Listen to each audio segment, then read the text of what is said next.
வணக்கம் நண்பர்களே, எல்லாரும் எப்படி இருக்கிறீங்க? பசங்களோட இன்ட்ரோ கொடுக்க முடியல, நான் மட்டும்தான் இன்ட்ரோ கொடுத்துருக்கேன். இதுதான் எங்களோட வீடு. சுற்றி மலை இருக்குது. இப்போ தான் வந்திருக்காரு சாரு. நாங்கள் தட்டை இருக்க போயிட்டுருக்கோம். அங்கே வந்து ரொம்ப சேட்டை பண்ணிக்கிட்டு இருக்கான் பரீட்சித். மாட்டுக்கு தீவனம் இருக்க வந்திருக்கிறோம். 2 மாடு வச்சுருக்கோம். அதனால் இந்த தீவனம் ஒரு 3 சமயம், சோளத்தட்டு கொஞ்சம் விரைச்சிருக்கோம், அது ஒரு 2 சமயம் அறுப்போம். கொஞ்ச நேரம் மாடு பிடிச்சி மேய்ப்போம்.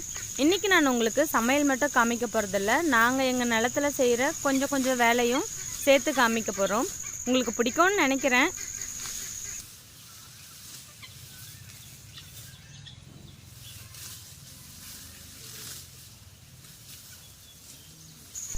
அறுத்துட்டு இருக்கும்போதே குட்டீஸ் 2 பேரும் வராங்க.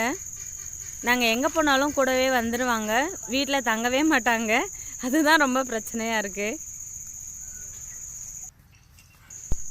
இப்போது நாங்கள் எல்லாம் தென்னங்கன்று நடலான்னு இருக்கோம். இது நாங்கள் பதிய போட்டு வச்சுருக்க தென்னஞ்செடி. எங்களுக்கு தேவையானது நாங்களே இந்த மாதிரி பதிய போட்டு வச்சுப்போம். கொஞ்சம் முளைச்சிடுச்சு, கொஞ்சம் இப்போ தான் வந்துக்கிட்டு இருக்கு. இது வந்து 1 மாதத்துக்கு அப்புறம் போட்டது, அதனால் இப்போ தான் முளைப்பு வருது. ஒருத்தர் வேகமாக பள்ளம் தோண்டிகிட்டு இருக்காரு தென்னஞ்செடி நடுறதுக்காக.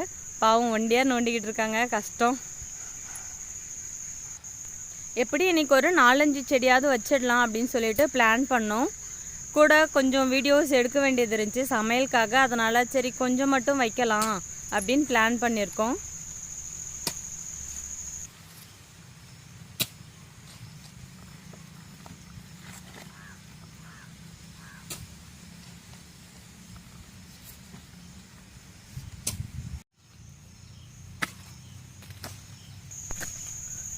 நாங்கள் செடி நடும்போது பரீட்சித் குட்டியும் கொஞ்சம் வந்து ஹெல்ப் பண்ணிக்கிட்டு இருந்தாங்க.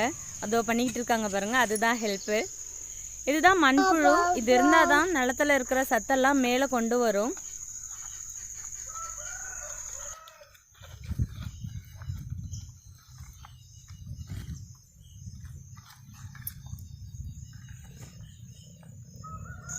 அவ்வளோதான் இந்த செடியோட லாஸ்ட்டு. நாங்கள் இன்னும் மாடு கொஞ்சம் மேய்க்க வேண்டியது இருக்குது, அதனால் ஒரு 4 செடி மட்டும் வச்சுருக்கோம்.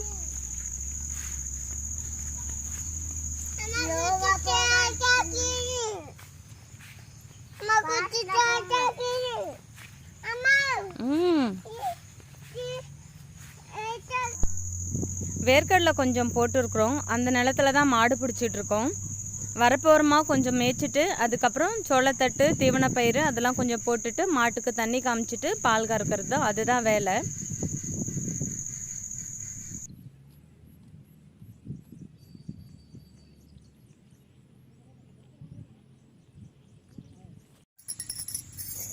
இன்றைக்கி நம்ம பண்ண போகிற ரெசிபி கீரை வடை தான் செய்ய போகிறோம். ஈவினிங் டைமில் கண்டிப்பாக மழை பெய்யும். இந்த மழை டைமில் ஸ்நாக்ஸுக்கு நல்லா காரசாரமாக கீரை வடை சூப்பராக இருக்கும். அதுக்காக நான் இன்றைக்கி பொன்னாங்கண்ணி கீரை எடுத்திருக்கேன். பொன்னாங்கண்ணி கீரை ரொம்ப ஹெல்த்தியானது. பொன்னாங்கண்ணி கீரை சாப்பிட்டாக்கா பொன் போல் மேனி இருக்குன்னு சொல்லுவாங்க. இதுதான் கீரைகளுடைய ராஜாவும் கூட. ஸோ இந்த கீரை உங்களுக்கு கிடைச்சதுன்னா நிறையவே வாங்கி யூஸ் பண்ணுங்கள். இது நாங்கள் எங்கள் நிலத்தில் போடலை, வியாழக்கிழமை அன்னைக்கு சந்தை நடக்கும், அந்த சந்தையில் போயிட்டு வாங்கிட்டு வந்தோம். கட்டு 10 ரூபா அப்படின்னு சொல்லிட்டு வாங்கிட்டு வந்திருக்கோம். இதை நல்லா கிள்ளி எடுத்துக்கலாம், தண்டு நிறைய போட வேணாம், ஏன்னா இதை நம்ம வந்து பொடியாக நறுக்கணும், அதனால் கிள்ளி எடுத்துடலாம். இவங்கெல்லாம் எங்கள் குட்டி குழந்தைங்க, நாங்கள் வந்திருக்கிறோன்னு தெரிஞ்சு எல்லாம் வந்திருக்குறாங்க.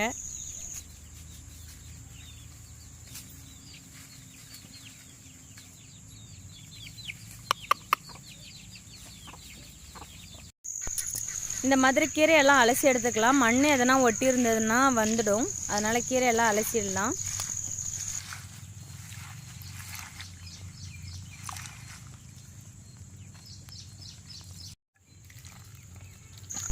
லாஸ்ட் வீடியோவில் ஹெல்ப் பண்ணுறதுக்கு திவா குட்டியும் பரீட்சித் குட்டியும் வந்திருந்தாங்க. இந்த வீடியோவுக்கு அவங்களால வர முடியல, வீட்டிலே இருக்காங்க. ஏன்னா மழை வரும் அப்படின்றதுனால வீட்டிலே விட்டுட்டு வந்திருக்கோம். இப்போது கீரையை ஃபஸ்ட்டு பொடியாக நறுக்கி எடுத்துக்கலாம். நான் என்னால் முடிஞ்ச வரைக்கும் பொடியாக நறுக்கியிருக்கேன். இதை விட உங்களால் பொடியாக நறுக்க முடியும்னா நறுக்கிக்கோங்க, ரொம்ப நல்லாயிருக்கும், டேஸ்ட்டு ஹெல்த்தியாகவும் இருக்கும்.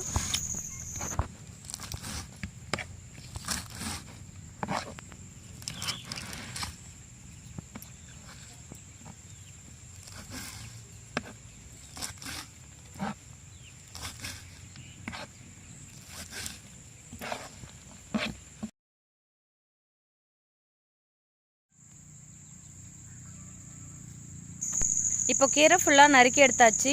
அதுக்கப்புறமா வெங்காயம், பச்சை மிளகாய் எல்லாம் நறுக்கிட்டு இஞ்சியும் பூண்டியும் கொஞ்சம் தட்டி வச்சுக்கலாம்.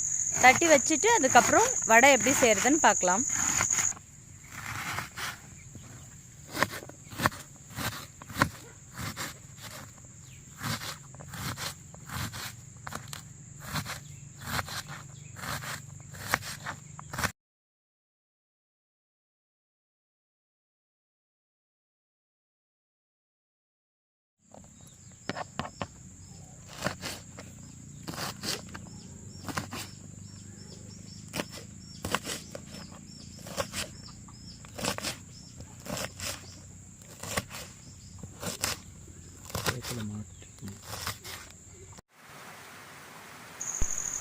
இது கொஞ்சம் நறுக்குனதுமே மழை வர ஆரம்பிச்சிடுச்சு. ரொம்ப மழை வருது. நீங்களே பாருங்கள், ரொம்ப மழையாக இருக்குது.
இப்போ வடைக்கு தேவையானதெல்லாம் மிக்ஸ் பண்ணிக்கலாம்.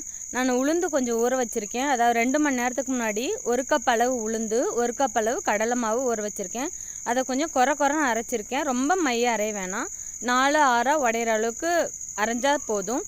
ஏன்னா எண்ணெயில் பொரிச்சு எடுத்தால் நல்லா மொறுமொறுன்னு இருக்கும், நல்லாயிருக்கும் சாப்பிட்றதுக்கு. இஞ்சி பூண்டு தட்டி வச்சுருக்கேன், அதையும் சேர்த்துக்கலாம்.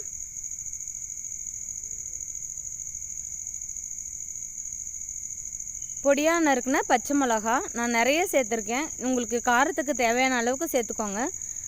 அப்புறம் பொடியாக நறுக்குன பெரிய வெங்காயம், நான் 2 பெரிய வெங்காயத்தை பொடியாக நறுக்கி வச்சுருக்கிறேன். அதை இது கூட சேர்த்துக்கலாம்.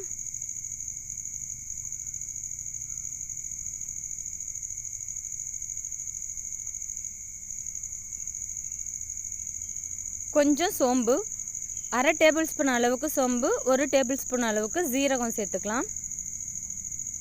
இப்போ இது எல்லாத்தையும் கீரை கூட சேர்த்து மிக்ஸ் பண்ணிக்கலாம். கீரை கூட மிக்ஸ் பண்ணும்போது தேவையான அளவுக்கு உப்பு சேர்த்துக்கோங்க.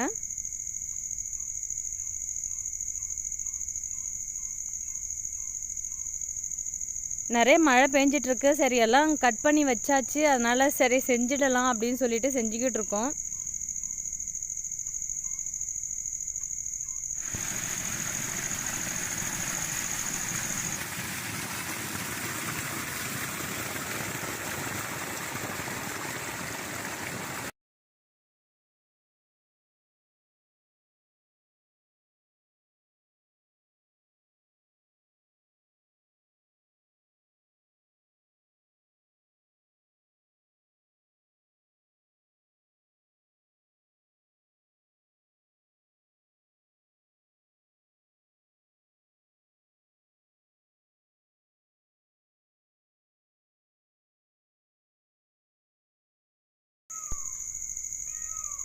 அடுப்பு பற்ற வச்சாச்சு. இப்போ சட்டி வச்சுக்கலாம்.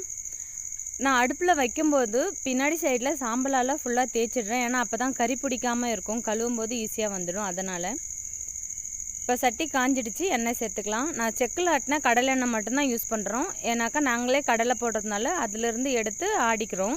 அந்த எண்ணெய் மட்டும்தான் வீட்டுக்கு சமையலுக்கு எல்லாத்துக்கும் யூஸ் பண்ணிக்கிறோம். இந்த எண்ணெய் யூஸ் பண்ணிங்கன்னா ரொம்ப டேஸ்டியாகவும் இருக்கும், ஹெல்த்தியாகவும் இருக்கும்.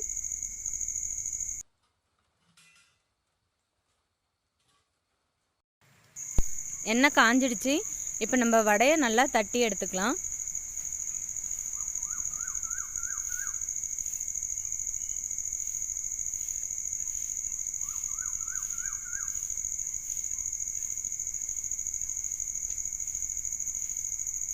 இந்த மாதிரி கொஞ்சம் கொஞ்சமாக எடுத்து நல்லா ஃப்ளாட்டாக தட்டிக்கோங்க. கடையிலலாம் இன்னும் நல்லா பெரிய சைஸில் தட்டுவாங்க. நீங்கள் சின்னசாவே தட்டி போட்டுக்கலாம். வீட்டில் சாப்பிட்றதுக்கு நல்லாயிருக்கும்.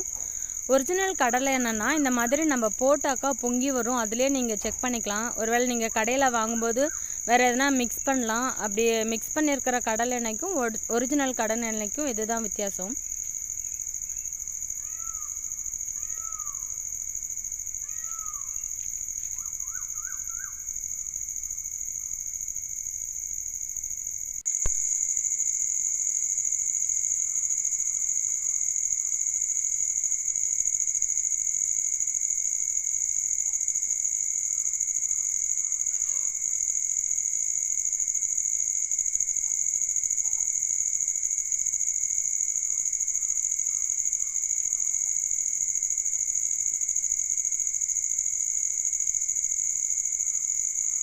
இப்போ பார்த்தீங்கன்னா வடை நல்லா வெந்துடுச்சு.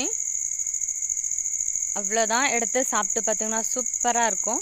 மழை நேரத்துக்கு செம்மையாக இருந்துச்சு சாப்பிட்றதுக்கு. நீங்களும் வீட்டில் ட்ரை பண்ணி பாருங்கள்.